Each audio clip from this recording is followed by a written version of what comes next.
नमस्कार, मेरा नाम है डॉक्टर पूरू धवन और आपको आज इस वीडियो में बताने वाला हूं वो एक्सरसाइजेस जो एक पैरालिसिस पेशेंट की को हेल्प कर सकती है दोबारा से खड़े होने में, पहले से बेटर बैलेंस बनाने में, दोबारा से चलने में। जब किसी को पैरालिसिस होता है तो लेफ़्ट या राइट साइड का होता है, और जब पैरालिसिस हुआ तो ना सिर्फ आपके हाथ पैर की मसल्स ने काम करना बंद किया, बल्कि आपके जो ट्रंक है, आपका जो कोर है, शोल्डर से लेकर आपका हिप तक का जो रीजन है वो भी पैरालाइज हो जाता है। और अगर आपकी ये मसल्स ढंग से काम नहीं कर पा रही, पेशेंट को बैठने में, चलने में, बैलेंस बनाने में बहुत दिक्कत महसूस होती है।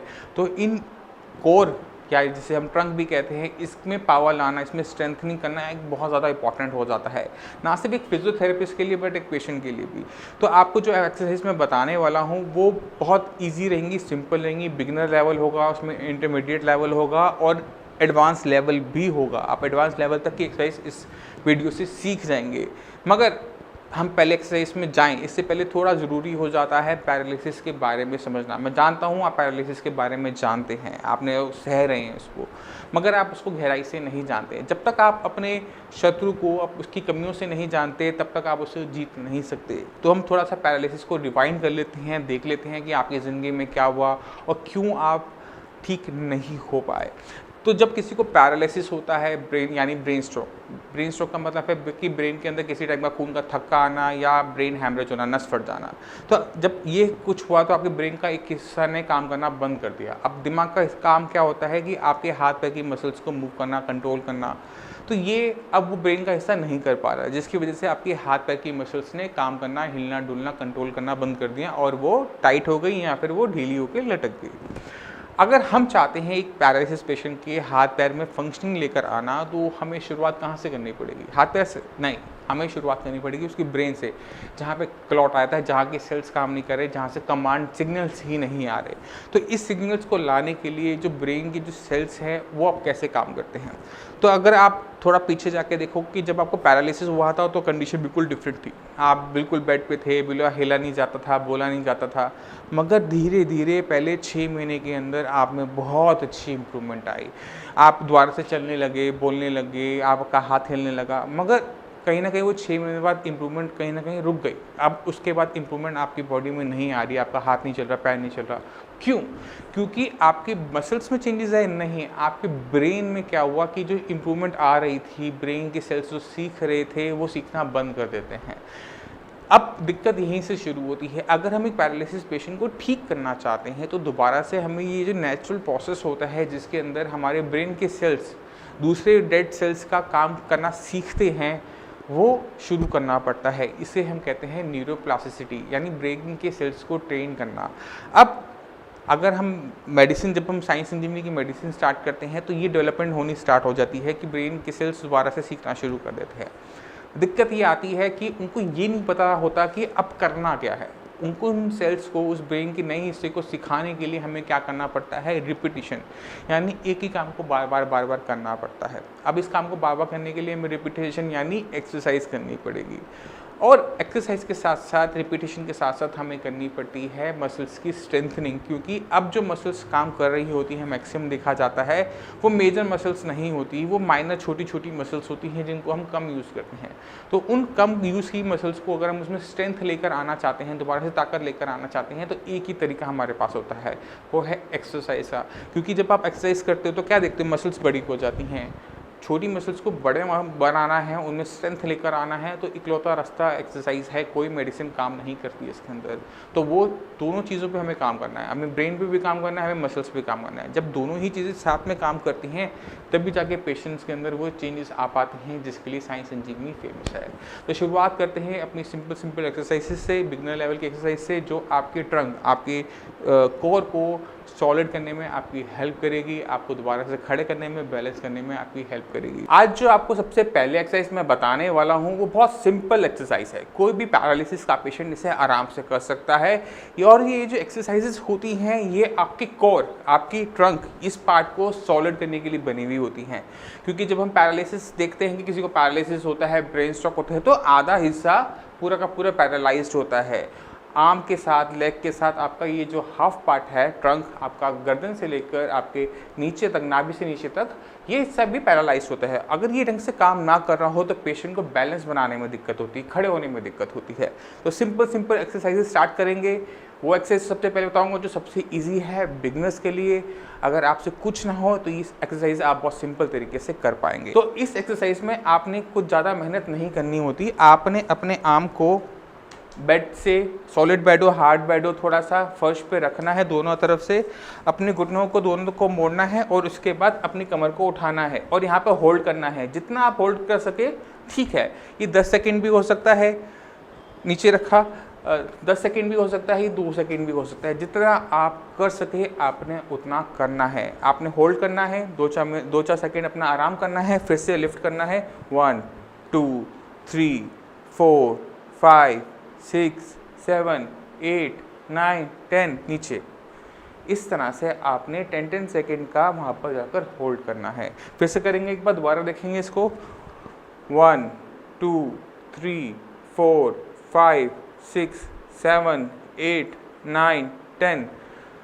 अब ये भी तो हो सकता है कि पेशेंट से ये भी ना हो, उससे अपना दम ना लग रहा हो, तो क्या किया जाए?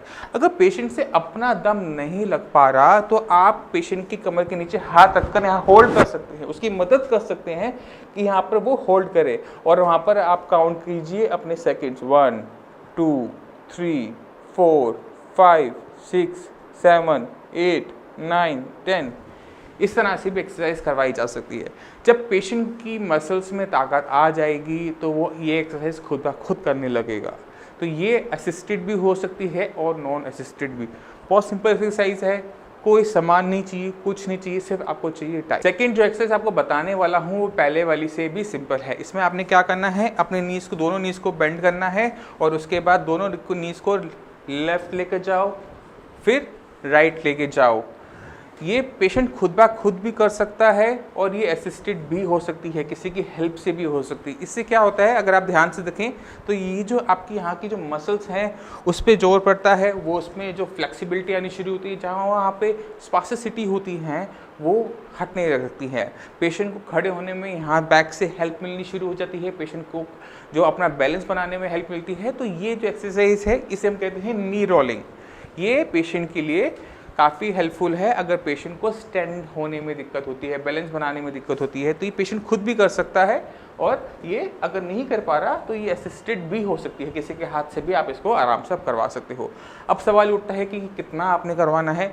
ये एक्सरसाइजेस आप लेके चलिए कि आपने 10-10 के 3 बार सेट करने हैं, यानी 30 टाइम्स। तो ये हुआ 1, एक तरफ लेफ्ट एक तरफ राइट, तो 1 काउंट होगा। तो इस तरह से पेशेंट को आपने 10-10 के 3 सेट्स करवाने हैं। इससे जो उसकी बैक है उसमें की मसल्स में पावर आनी शुरू हो जाती है, वहाँ पे जो हमें चेंजेस चाहिए, स्ट्रेंथ चाहिए, वो आनी शुरू हो जाती है, मसल्स ठीक रहती हैं। अब चलते हैं अपनी नेक्स्ट एक्सरसाइज के ऊपर। आपने इसमें सेकंड की तरह ही करना होता है, अपने नीज को बेंड रखना है और उसको रोल करना है। एक लेग को करना है रोल, कुछ इस तरह से खोलना है, बंद करना है, इस तरह से करना है। पहले भी हम दोनों कर रहे थे, मगर इसमें अब हम एक लेग करेंगे। एक लेग स्ट्रेट रहेगी और एक लेग को मोड़ के आपने इसकी नी रोलिंग करनी है, फ्लोर की तरफ लेके जाना है और इस तरह से इसको करना है। इसी तरह से हम दूसरी लेग की भी एक्सरसाइज करेंगे। आपने ध्यान क्या देना है, हो सकता है पैरालिसिस आपको राइट साइड का हो, मगर इसका मतलब यही नहीं है कि हम लेफ्ट साइड की एक्सरसाइज नहीं करेंगे। जब भी आप पैरालिसिस में एक्सरसाइज करवाएं पेशेंट की, तो दोनों साइड की, लेफ्ट और राइट दोनों साइड की एक्सरसाइज होना ज़रूरी होता है। इसी तरह से दूसरी तरफ भी हम एक्सरसाइज करेंगे कि हम उसको नीचे की तरफ बेंड करेंगे, जिससे यहाँ की जो मसल्स हैं उसमें थोड़ी सी स्ट्रेचिंग हो, मसल्स ठीक रहें। तो ये थी वो बिगनर एक्सरसाइजेस जो एक पैरालिसिस पेशेंट को तब करनी चाहिए जब उसे बैलेंसिंग में दिक्कत आ रही हो, खड़े होने में दिक्कत आ रही हो। और ये पेशेंट वो भी कर सकते हैं जिनको इम्प्रूवमेंट हो चुकी है, खड़ा होना चुकी है। इसका फ़ायदा क्या होता है कि मसल के स्ट्रेच होने से एक तरह से स्ट्रेचिंग एक्सरसाइज होती है, मसल्स की जो क्वालिटी होती है, स्ट्रेंथ होती है, वो बनी रहती है, वो ख़राब नहीं होती। अब चलते हैं अपने एक्सरसाइज के इंटरमीडिएट लेवल, यानी वो थोड़ी सी लेवल उनके बढ़ जाएंगे, थोड़ी सी एक्सरसाइज थोड़ी सी हैवी होगी, ये उन पेशेंट के लिए है जो इम्प्रूवमेंट कर चुके हैं, थोड़ी बहुत दिक्कत रह गई है, वो इस एक्सरसाइज को कर सकते हैं। मगर ध्यान देने वाली बात क्या होती है पैरालिसिस के अंदर कि ये पैरालिसिस की जो एक्सरसाइज मैं आपको बता रहा हूँ, इससे पेशेंट की मसल्स ठीक रह सकती है, मगर इससे ब्रेन ठीक नहीं होता। बहुत कम पैरालिसिस के पेशेंट ये जानते हैं कि जो पैरालिसिस बीमारी होती है वो मसल्स की नहीं होती, हाथ पैर की नहीं है। हाथ पैर आपके हिल जरूर नहीं रहे, बट इसका कारण आपके हाथ पैर में नहीं होता, वो आपके ब्रेन के अंदर होता है। ब्रेन के अंदर आया हुआ क्लॉट, ब्रेन के अंदर आया हुआ ब्रेन हैमरेज सबसे बड़ा रीज़न होता है पैरालिसिस का। जब कभी आपके ब्रेन में क्लॉट आया, ब्रेन हैमरेज हुआ, तो उसकी वजह से ब्रेन का एक हिस्सा काम करना बंद कर देता है। जब आपका बॉडी का हिस्सा काम नहीं कर रहा, ब्रेन काम नहीं कर रहा, तो ब्रेन का काम क्या होता है, हमारी मसल्स को मूव करना, कंट्रोल करना। तो ये जो कंट्रोल होता है ब्रेन का, वो चला जाता है। अब जो हिस्से में डैमेज हुआ है वहाँ पे ऑक्सीजन नहीं पहुँचने की वजह से वो जो सेल्स होते हैं परमानेंटली डैमेज हो जाते हैं, वो ठीक नहीं होते। मगर जब वो सेल डैमेज हो गए, जो उसके आसपास के नेबरिंग सेल्स होते हैं जो उस जैसे ही होते हैं, वो डैमेज पार्ट का काम लेना शुरू करते हैं और तभी आपके हाथ पैर में मूवमेंट आनी शुरू होती है। और इसी वजह से जब किसी को पैरालिसिस का स्ट्रोक होता है तो पहले 6 महीने बहुत अच्छी इंप्रूवमेंट आती है। आप फिजियोथेरेपी करवाओ, नहीं करवाओ, मेडिसिन खाओ, नहीं खाओ, कोई फ़र्क नहीं पड़ता। इसलिए जब भी आप अपनी मेडिसिन का पर्चा उठा के देखोगे तो आपको उसमें के अंदर कोई भी ऐसी मेडिसिन नहीं मिलती जो आपके लिए ब्रेन के लिए बनी हो। उसमें BP की होगी, शुगर की होगी, इसमें मसल रिलैक्सेंट होंगे, बट कोई भी ऐसी मेडिसिन नहीं होती जो आपकी ब्रेन की टिश्यू के लिए बनी हुई हो। इसी वजह से जब पेशेंट को 6 महीने हो जाते हैं तो उसमें इंप्रूवमेंट आनी बंद हो जाती है। जो पेशेंट जहाँ पर रुक गया वो वहीं पे रुका रह जाता है। उसके बाद जितनी मर्जी आप मेडिसिन कर लो, जितनी मर्जी आप फिजियोथेरेपी करवा लो, मगर पेशेंट के अंदर वो इंप्रूवमेंट नहीं आ पाती। क्यों? क्योंकि पेशेंट जब भी देखो अपने मसल्स पे ध्यान दे रहा था, उसने कभी भी अपने ब्रेन पे ध्यान नहीं दिया जहाँ पर क्लॉट आया, जहाँ पे ब्रेन हैमरेज हुआ। तो साइंस इंजीनियरिंग में हम जो ट्रीटमेंट करते हैं पैरालिसिस पेशेंट का, उसमें हम बहुत चीज़ों का ध्यान रखते हैं। हम ये जानते हैं कि ये दिक्कत आपके ब्रेन में है, तो हम ब्रेन को ठीक करने के लिए, ब्रेन में न्यूरॉन्स के बीच में कनेक्टिविटी बनाने के लिए, दोबारा से कमांड लाने के लिए हम मेडिसिन देते हैं। और जब आपका ब्रेन का टिश्यू वो शुरू होता है तो उसको ट्रेन करना पड़ता है, उसको ट्रेनिंग करवानी पड़ती है, उस हिस्से को समझाना पड़ता है कि इस हाथ की इन मसल्स को हिलाने के लिए आपने करंट को, कमांड को इस तरह से भेजना है, तभी तो आपके हाथ पे, आपकी फिंगर्स में वो मूवमेंट आ पाती है। तो ये काम हो पाता है रिपीटिशन से, एक ही काम को बार बार करना। तो अगर एक पेशेंट चाहता है चलना, खड़े होकर चलना चाहता है, तो उसे खड़े होकर चलना पड़ता है, तभी उसका ब्रेन इस तरह से ट्रेन हो पाता है। ये जो एक्सरसाइज मैं आपको बता रहा हूँ, ये मसल्स को ठीक रखने के लिए बहुत अच्छी रहती हैं, क्योंकि मसल्स के साथ हम क्या देखते हैं कि अगर आप उनको यूज़ ना करो तो उनमें कॉन्ट्रैक्शन आना शुरू हो जाता है, उनमें एट्रोफी होनी शुरू होती है। तो वो एट्रोफी ना हो, मसल्स में स्ट्रेंथ है। और जिनमें बिल्कुल स्ट्रेंथ नहीं है पैरालिसिस की, बिल्कुल ग्राउंड जीरो पे है, बिल्कुल जीरो लेवल है, उनमें ये सिंपल एक्सरसाइज करके ब्रेन को हम ट्रेन कर सकते हैं कि इन बॉडी की पार्ट्स को कंट्रोल किया जाए। अब चलते हैं अपनी नेक्स्ट एक्सरसाइज पर, और वो है इंटरमीडिएट लेवल्स की। इसके लिए हमें चाहिए होती है एक जिम बॉल। जिम बॉल एक बड़ी सी बॉल होती है, मैं आपको अभी दिखाऊंगा। उसका यूज़ कर कर हम एक्सरसाइज को कर सकते हैं। अगर आपके पास जिम बॉल नहीं हो तो भी आप कोई और चीज़ का यूज़ कर कर, आप अपने घर में पिलो का एक पाइल लगाकर, रजाइयाँ रख कर भी इस हाइट को अचीव कर सकते हो। तो इसको आज हम करेंगे एक जिम बॉल की हेल्प से। तो ये है बड़ी सी एक जिम बॉल, मगर आप इसमें छोटा साइज़ भी यूज़ कर सकते हो, क्योंकि हमारे पास जो आज हमारे साथ हमारी हेल्प कर रहे हैं महेश, ये नॉर्मल हैं, इनको पैरालिसिस नहीं है, तो ये बहुत कंफर्टेबल तरीके से बड़ी साइज़ की बॉल से भी आराम से कर पा रहे हैं। मगर ये जो जिम बॉल होती हैं डिफरेंट साइज़ में आती हैं। आपने कभी भी सीधा बड़ा साइज़ नहीं लेना, आप स्टार्ट करो सबसे छोटे साइज़ के साथ। तो हम अब देखते हैं कि कैसे करना है। आपने बॉल के ऊपर अपना पैर रखा इस तरह से और अपनी बैक को लिफ्ट करना है, ठीक है। ये एक्सरसाइज आपने पहले भी देखी थी बिगिनर लेवल में, और इसमें और उसमें फ़र्क यही है कि यहाँ पर आपको हाइट के साथ करना पड़ता है। आप इस बॉल की जगह आप यहाँ पे पिल्लो रखो, आप यहाँ पर रजाइयाँ रख लो, आप कुछ भी सामान रख सकते हो जिससे आपकी इस लेग को थोड़ा सा हाइट मिल सके और आपके जो लेवल है वो बढ़ जाए। आपने अपने हिप्स को उठाना है और होल्ड करना है, काउंट करना है 10 सेकेंड। 1 2 3 4 5 6 7 8 9 10। ये एक सिंपल एक्सरसाइज है जिससे आप कर कर अपनी यहाँ की बैक की, जो आपका लोड बेयरिंग एरिया होता है, जो आपकी बॉडी को लिफ्ट करता है, आपकी बैक को खड़े रहने में आपकी हेल्प करता है। अगर ये स्ट्रांग नहीं होता तो पेशेंट गिर जाता है, बेड पे बैठेगा तो लुढ़क जाता है। तो ये एरिया को सॉलिड करने के लिए ये जो एक्सरसाइज है काफ़ी हेल्पफुल रहती है। इस एक्सरसाइज को भी आपने 10-10 की 3 सेट्स कर सकते हैं। जब आपकी बॉडी लगे आपको थक रही है, आपसे नहीं हो पा रहा, तो अपनी बॉडी को पुश करने की ज़रूरत नहीं है। जिस तरह से आप पैरालिसिस वाली साइड से करेंगे, उसी तरह से जो आपकी नॉर्मल साइड है वहाँ से भी यही एक्सरसाइज आपको करनी ज़रूरी है। तभी आपके दोनों तरफ जो मसल्स हैं वो सही रहेंगी, वरना क्या होगा, एक तरफ की मसल सॉलिड हो जाएंगी, एक तरफ की वीक हो जाएंगी, फिर थोड़ा सा बैलेंसिंग में दिक्कत आना शुरू होगा। तो एक्सरसाइज आपने दोनों पार्ट की बराबर बराबर करनी है। अब चलते हैं अपनी नेक्स्ट एक्सरसाइज में। इस एक्सरसाइज के अंदर आपने पेशेंट को साइड वाइज लेटाना है, अपनी एक तरफ करवट लेके वो रहेगा, उसके बाद अपने टांगों को थोड़ा सा मोड़ेगा और अपने थोड़ा सा ज़्यादा नहीं, हाँ, अपने एक घुटने को उठाना है, नीचे लाना है। अपने आप करे पेशेंट तो बहुत अच्छा है, अगर पेशेंट ना कर पाए तो आप भी करवा सकते हैं। इससे जो क्या होता है कि आपकी थाइस की जो इनर की जो यहाँ की जो मसल्स हैं उसकी एक्सरसाइज होती है, आपकी इस साइड की जो मसल्स हैं वहाँ की एक्सरसाइज हो जाती है। ये आपकी लेग को खोलने बंद करने में आपकी हेल्प करता है। तो इसकी स्ट्रेचिंग आप इस तरह से आप करेंगे। आप इसके 10-10 की 3 सेट कर सकते हैं, 30 टाइम्स आपने करना है। फिर आपने करवट बदलनी है और दूसरी तरफ की लेग की एक्सरसाइज करनी है। याद क्या रखना है कि दोनों साइड की एक्सरसाइज होना ज़रूरी है, वरना एक साइड की मसल ज़्यादा स्ट्रांग हो जाएगी, फिर दिक्कत आनी शुरू हो जाएगी। तो इस चीज़ को हमेशा ध्यान में रखें।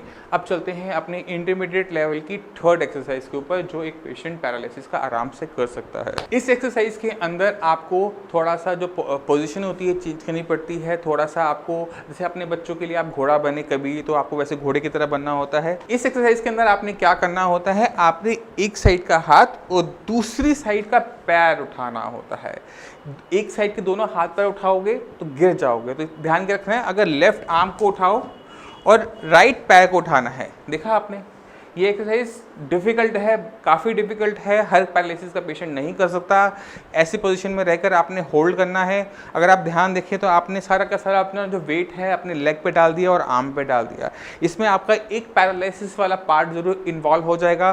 फिर आपने रोटेट करना है, आपने वो अब हाथ बदल लिया और लेग बदल ली, अब ये वाला पैर उठाओ और बोला हाथ आगे करो, हाँ, इस तरह से आपने रोटेट करना है।